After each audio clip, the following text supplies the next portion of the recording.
Hey, what's up guys, aarava here, and welcome back to an episode of my F1 2020 My Team Career Mode, episode number 63 today for the USA Grand Prix in Season 3. If you guys did miss the previous one at Japan, then be sure to go check that one out before you see this one. That Grand Prix was probably the biggest damage limitation we could have done in terms of the race results. Leclerc looked mega. We made the most of it, I felt, with the strategy and others not having such a good strategy, i.e. Carlos Sainz and Antonio Giovinazzi, and we come through into this Grand Prix still leading the championship, but it is very, very close.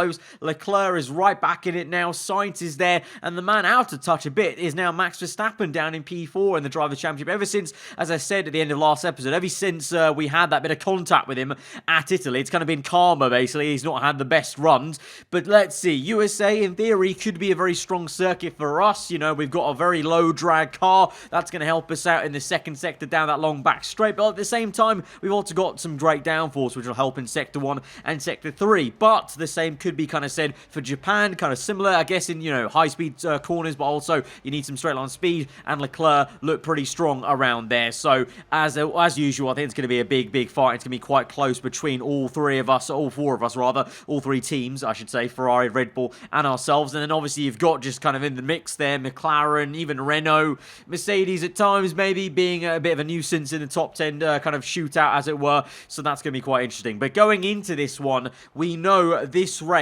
even more so than last episode, is going to be a damage limitation race, because we saw in the last episode that we've got a very worn energy store. We've done very well to upgrade the durability and the reliability of this car, but the energy store is still getting worn out, because of course it makes sense, because, you know, the engine upgrades have been so great that pretty much we can deploy as much ERS as we can physically, as we're physically allowed to, every single lap without it draining the battery. Pretty much we don't have any kind of issue of saving ERS at any point in any of these races, but it means that we have a lot of energy stored up in the batteries, and that wears out that energy store.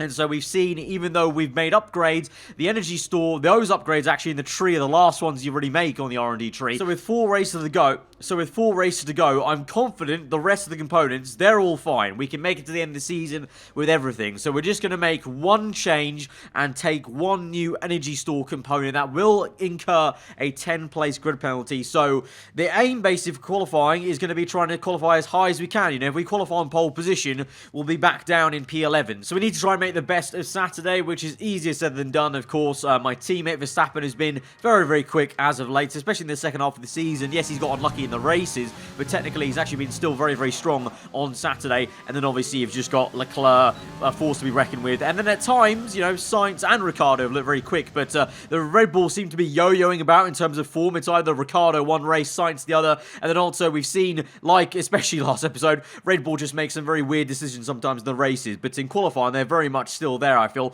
and that's on shown Q1 as they're 1 and 2 there. Verstappen up in P3, Leclerc P4, although ourselves we're up in P5, so we're looking pretty good. So it's actually quite exciting. 4 races to go, and coming to this circuit, all of us who are involved in the championship look quick, look hungry, look up for it. So I think we're going to have a very interesting end to this season. Right now, though, focus on the task at hand here in Q2. You can see we've got the yellow wall medium tyres on, because we're going to try and qualify on the harder compound if we can, because of course we are going to try and aim for Q3, and even with the penalty, if it knocks us out of the top 10 on the grid, we have to start on the tyre we qualify in Q2, because you make it through to the last part of qualifying. It doesn't matter if you have a penalty or not, that the rule still applies. So we tried to do that. Unfortunately, both myself and Verstappen not quick enough. We're down P14, Verstappen only P12, so the difference between the medium and the soft here at USA seems to be so much larger in Season 3 than it maybe was last season or just at other circuits. So both of us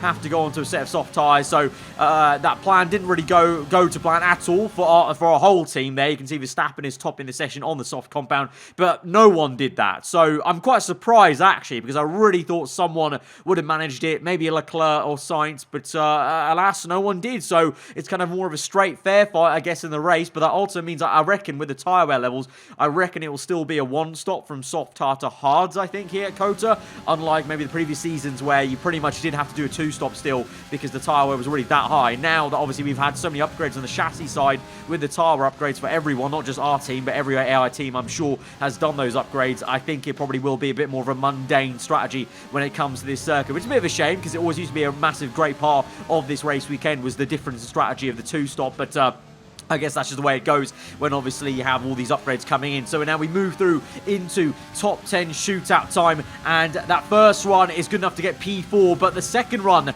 really woeful here. Verstappen goes fastest of all, so he's on provisional pole position. We're knocked down to P5 as Norris comes in there with Leclerc as well ahead of us, Sainz behind me, and we do not improve on that second run. Really poor second run that was, but to be honest as well, I didn't feel like I made too many mistakes also. Just, I couldn't find any time in the car on that second run. Verstappen found all the time in the world, and he's looking monstrous around this circuit. He's on pole position. Ricciardo, surprisingly, the one up in P2, and Sainz, the one in the championship fight, he's down in P6 behind me. So, dismal day for the Spaniard after, you know, obviously coming back a little bit in the recent few races after that woeful Singapore Grand Prix. But no, it's Verstappen on pole, Leclerc up in P3, and for us, let's focus on that. We are qualified by Lando Norris and the McLaren, but for us in P5, it means we're going to start down in P15, remember, with a 10-place grid penalty. So this very much is going to be the damage limitation race. It already was, I guess, last episode with, you know, qualifying in this very position last episode, but we made the most of it and got P2. Can we even get anywhere near P2 in this race? This one's always tough. The AI is so consistent around here, but maybe the fact it's going to be a one-stop instead with a lack of tyre wear, maybe this time round it'll be different. Maybe I can have a chance of fighting back against the AI from P15. Let's go to the grid. This could be a very important race for our specific championship fight against these other three guys. Welcome once again then to the United States Grand Prix here in the magnificent city of Austin. It was here in 2018 that Kimi Räikkönen delighted the world by winning for the first time in 114 races. There's always a record to be broken, so what, I wonder, is in store for us today? We have 10 turns to the left and 10 to the right here at the fantastic Circuit of the Americas. Overtaking opportunities into turn 1 and 12 at this anti-clockwise 3.6 mile track. And we should see average lap speeds of around 126 miles per hour. Joining me for today's race once again is Anthony Davidson. Why don't we discuss McLaren? What do you make of their performance so far this season? Well, the atmosphere within that team seems very positive at the moment. Everyone seems like they're in great spirits and having a lot of fun doing what they do, and that's definitely contributed to the performances we've seen.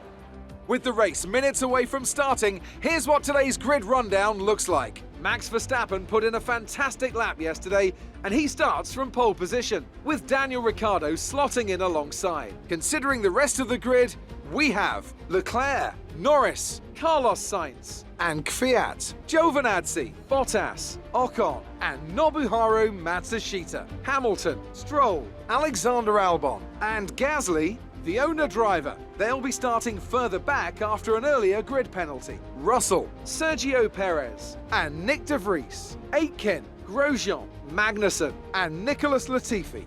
Now, it's almost time for lights out, so let's go down to the track.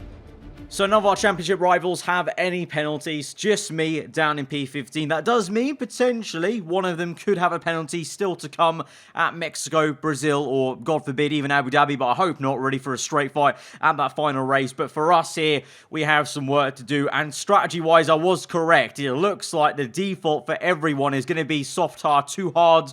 There may be some that try that two-stop. It's only, you know, a couple of seconds slower, apparently, on that bottom screen. I try to play around with seeing if in the two-stop with a set of mediums is any quicker or slower. It seems like it is going to be slower, and it's just kind of, you know, I think the game here today is going to be suck it up.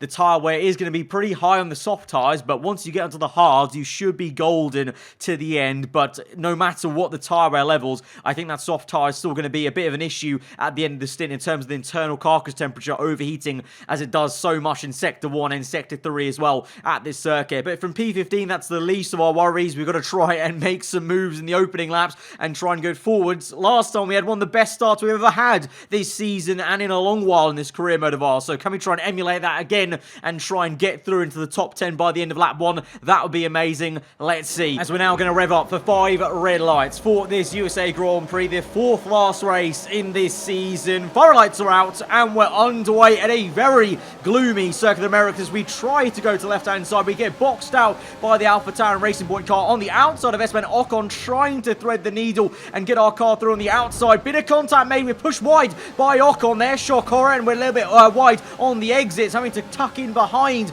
Pierre Gasly, I think that is, in the AlphaTauri. So in the end, gaining and then losing some positions. And it looks like my teammate, speaking of losing positions, has lost the lead of the race. Ricciardo, I think that was, the Red Bull on the minimap you can see, is in the lead. Verstappen down to P2 as we find our way around the outside to the inside of the next left-hander of Gasly. It's a brilliant little move, and we're up into P13. But yes, our teammate has lost it off pole position. The Red Bull leads the way. Probably the wrong Red Bull, though, in the eyes of Christian Horner. But let's see how Sainz progresses from down there in what is now P5, because, of course, he got elevated one position as I got knocked down the order. But here we go now, making a move on Ocon, and we're going to try and tuck in behind the Racing Point car and just make sure that move is done and dusted, as the McLarens have been causing us some issues. Of course, they're pretty quick in a straight line and have been pretty decent in the corners as well as of late in a few races gone by. But lap number 2 looking to make a move now on Lance Stroll at the forefront. It's still Ricciardo that leads the way. Verstappen in second, Leclerc in third, I believe. We try and make a move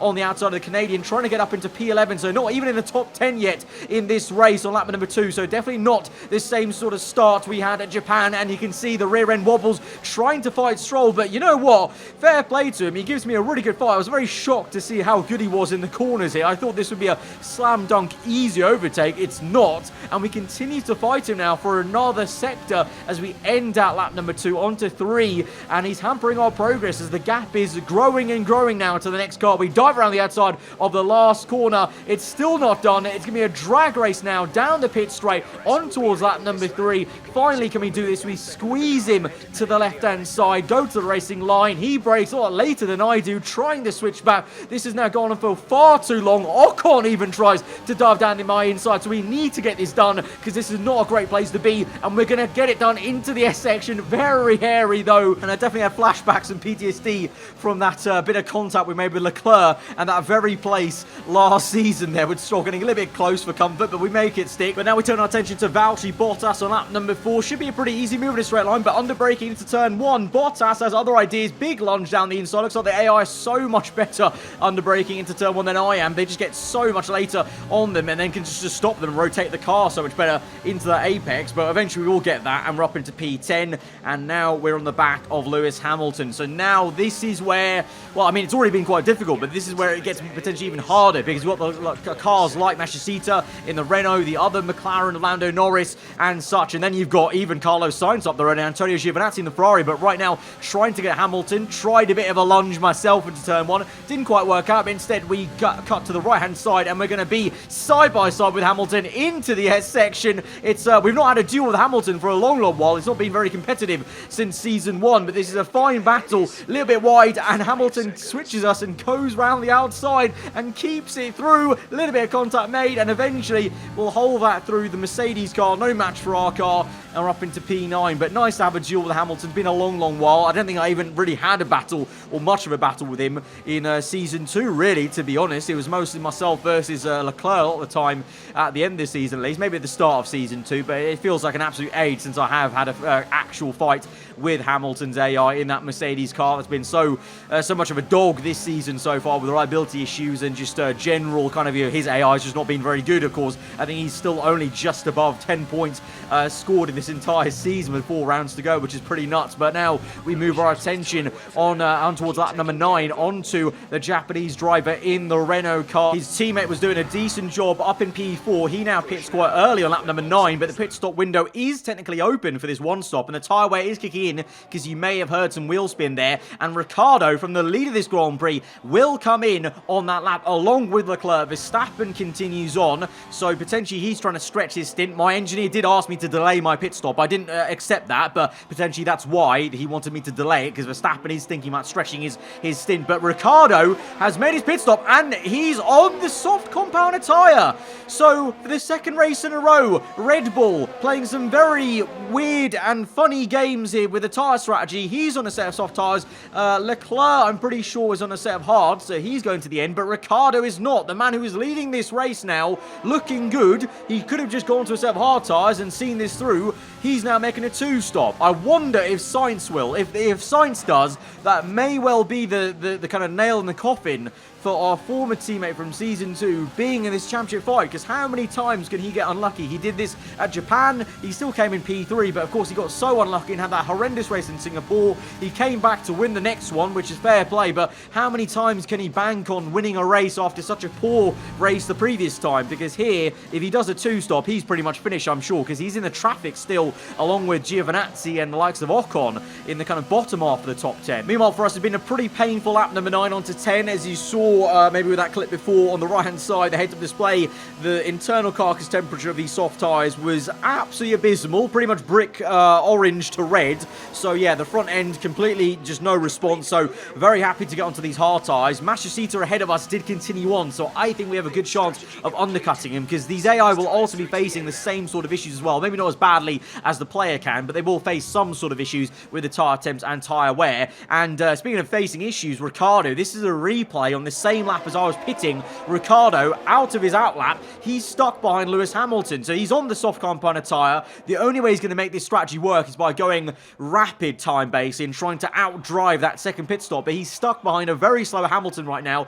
Verstappen's in on this lap here, so you're about to see on this replay, I think, what is going to be the case of Verstappen actually jumping Ricciardo outright. So usually if you're on the 2-stop, you want to be, you know, you want to at least track position on that second stint to actually, you know, pull away into the distance and make that gap for that second pit stop, but not the case here. I think Verstappen may just get this as Ricciardo is there trying to make a move on Hamilton, and as he does that and fails to do that, Verstappen is through, and there he is. He's going to be side by side. Oh, a bit of contact made. Verstappen hits Hamilton's side pod. Is there any damage to Verstappen's front wing? No, there's not, and Verstappen keeps his foot in and is neck and neck with Ricciardo into the S section, and Verstappen on the hard compounder tyre has the better grip for some reason there, and is able to just kind of, you know, not blink. And blinks last compared to Ricciardo, and he's down to what effectively will be P2 in this race once Hamilton makes that pit stop. So it's Verstappen that leads effectively from Ricciardo and Leclerc, but Ricciardo, he's got another pit stop to make, as does, I can tell you, Carlos Sainz, because he's also going to make this same strategy. So the Red Bull team, absolute calamity for them.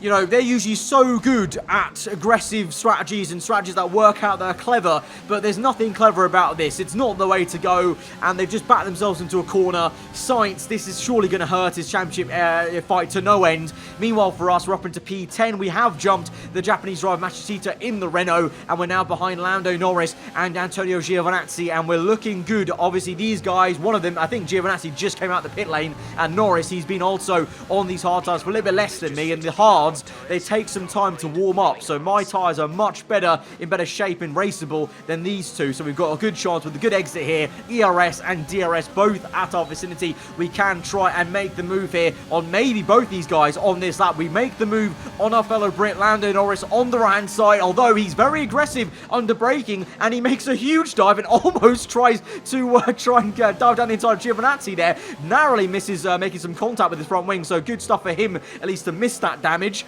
But we're going to finish off that move and get the elbows out to make sure he doesn't really overtake us up into P9, and now we're going to try and look on getting the Italian on towards lap number 12 into turn 1 if we can. DRS open, getting some more positions as the last few people are into the pits for their first and only pit stop, I should think, but we're in to the inside of the Italian, squeeze them out, and we're up into P6 now of this Grand Prix. But look up ahead, look at the top left, Kvyat and Sainz are both on soft tyres. So it's not just the Red Bull team, to be fair to them.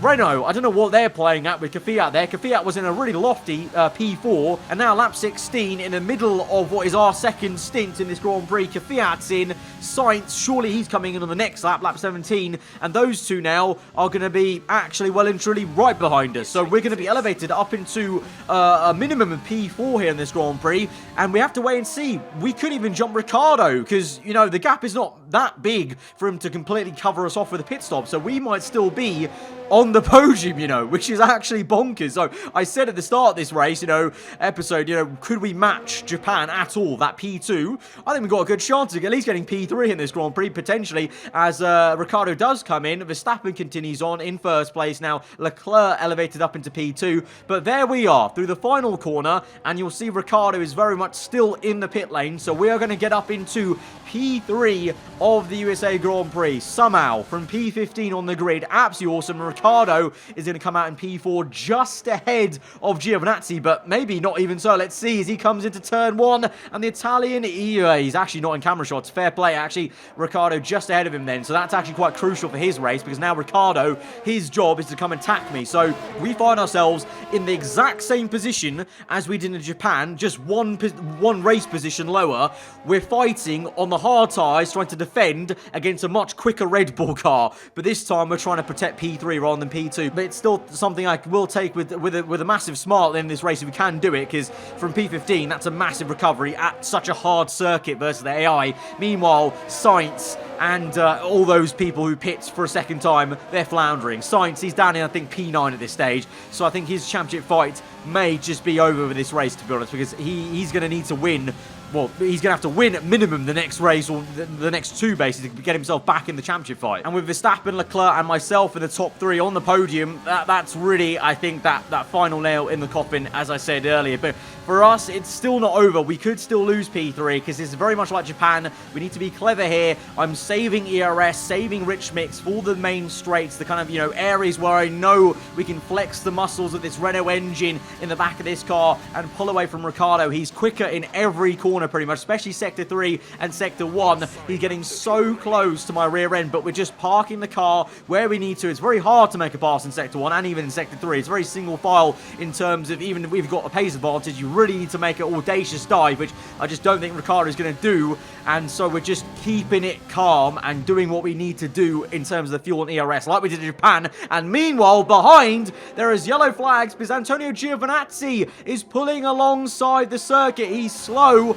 and that might just be him out of the Grand Prix. Some information on Verstappen. They have an issue with their car. They're going to be slow. And now it's all kicking off. Lap 25, at the same time as Giovinazzi retiring from this Grand Prix. My engineer just told me Verstappen, our teammate, the race leader, has got a mechanical issue. Is it Silverstone all over again in the final laps? Is Verstappen going to lose a race win just like he did at the British Grand Prix? It was that time around, it was to Carlos Sainz in the Red Bull car. This time it might be Leclerc in the Ferrari, and this is pretty bad news for me. I'd rather Verstappen win this one because he was further back in the championship. If Leclerc wins this, I think he takes the lead of the championship. So this is worrying times for us as a team. It's another reliability issue, despite making so many upgrades on that durability side of the R&D tree.